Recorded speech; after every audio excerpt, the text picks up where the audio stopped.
Right, take off your name tag, everybody. Quick, quick, quick, take off your name tag. Unfold the back. On the back there's a small piece and a big piece. I want the big piece on the outside. Got the big piece on the outside, on the back.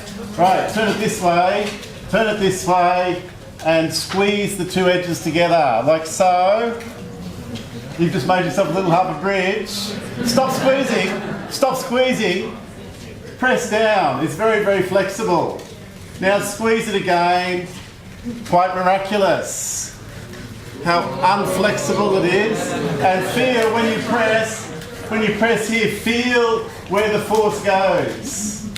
Can you feel where the force is going? Yeah, into your thumb and your finger. So here it is.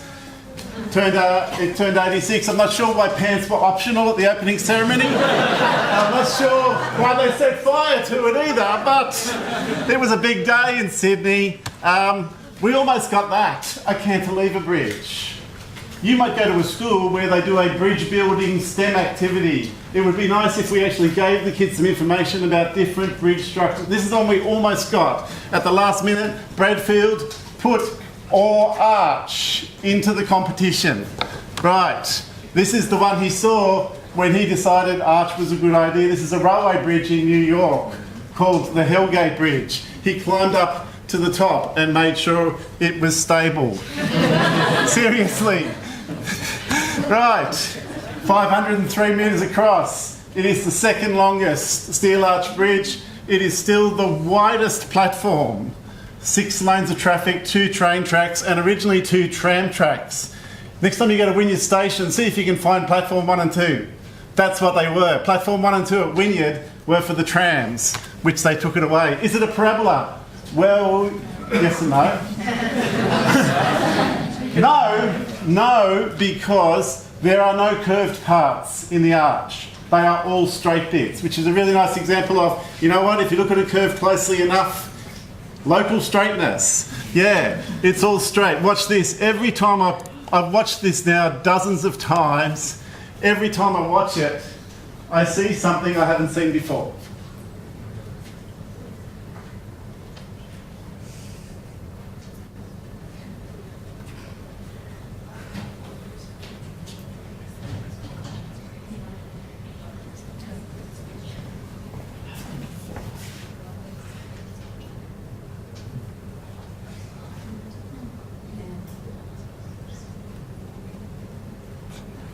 How cool is that?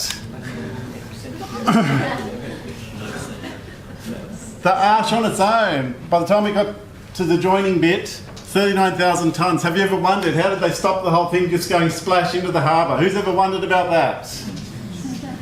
Who knows? I've told you. Okay, over here on the right-hand side, left-hand side, up there, here it is, you can just see there is a shadow there. And over here, the whole thing was held up by cables, steel cables. They are attached to that corner. There are 4 corners like that, 2 on each side of the harbour. The cables were attached to that. And they went down into a tunnel, a horseshoe-shaped tunnel in the ground, in the sandstone, and that's what held it all up while it was while the bridge was being built. This, they are those. You can on the north side. You can actually see where they are, where they are. Here's the cables, and there's people climbing on them. Not a single safety harness was used at any stage, and most people just used their ordinary daytime shoes. There weren't even safety boots, but it was miraculous how few people died, considering the scope of the project. There's a scientist measuring the tension in the cables. There was some concern that the cables would actually work, but they did, luckily. There it is, the big moment where it started getting really, really close together. This was a very exciting time in Sydney as people had watched the thing grow.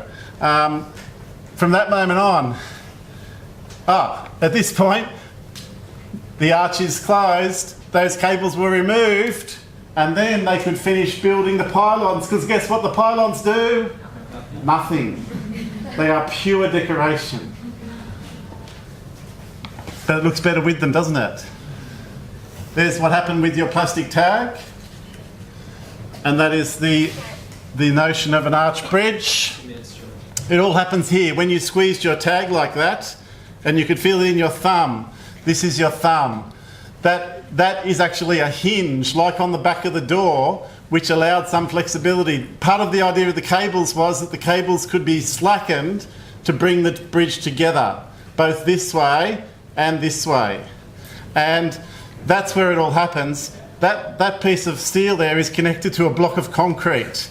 That is where the block of concrete is, under the ground. They had to dig that massive hole 4 times over and fill it with concrete from wheelbarrows in one continuous pour, because you can't put wet concrete on top of dry concrete, right? They had to do that 4 times. This is the book. Absolutely riveting. Get it? Right, this book is great. I love this book. 6 million rivets. 6 million rivets. They look like that on the left. That's how they looked when they got to the bridge. They then had to heat them up. They're not cooking sausages in the background. The guy at the back is heating up rivets until they were white hot and soft. And then the guy in the front would use a pneumatic drill to force them into a hole. There'd be somebody on the other side. The person on the other side would round off the other end. 6 million of them. This is my favourite bit.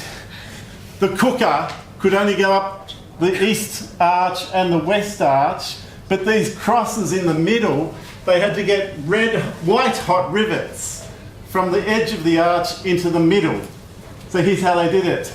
Over here, the guy would pull the rivet out of the oven, the cooker, and go, oi, and fling it. Over here, there was a guy with a bucket full of sawdust. Oh, bugger. They estimate there are 10,000 rivets on the bottom of the harbour. 10,000. Okay. To check that the bridge would stay up, they drove this over the top. Can I please have one more minute? The stem, I had to give the T. Now, originally they painted it with 272,000 litres of lead-based paint. So now they have a robot that is removing some of the lead-based paint. They have another robot that goes into really tiny places to check that everything's okay. That'll do.